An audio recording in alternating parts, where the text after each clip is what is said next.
ఇందుకు సరైన కొలతలు మీకు చూపిస్తాను. ఇప్పుడైతే ఒకసారి బాగా కలుపుకుందాము.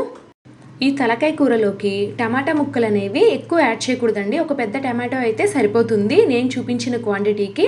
మరీ ఎక్కువ వేసుకున్నా కూడా పుల్లగా అయిపోతుంది. ఇప్పుడైతే ఒకసారి బాగా కలుపుకున్నాం కదా, ఇందులోకి 1/2 టీ స్పూన్ దాకా పసుపు, 2 టేబుల్ స్పూన్ల దాకా కారం, రుచికి సరిపడా ఉప్పు అనేది యాడ్ చేసుకోండి. కారం మరీ ఎక్కువ వేయాల్సిన అవసరం లేదు. మనం ఆల్రెడీ 4-5 పచ్చిమిర్చి కూడా వేసాం కదా, కారం సరిపోతుంది. ఇప్పుడైతే ఈ పసుపు, ఉప్పు, కారం అంతా కూడా ముక్కలకి పట్టే విధంగా బాగా కలుపుకోండి.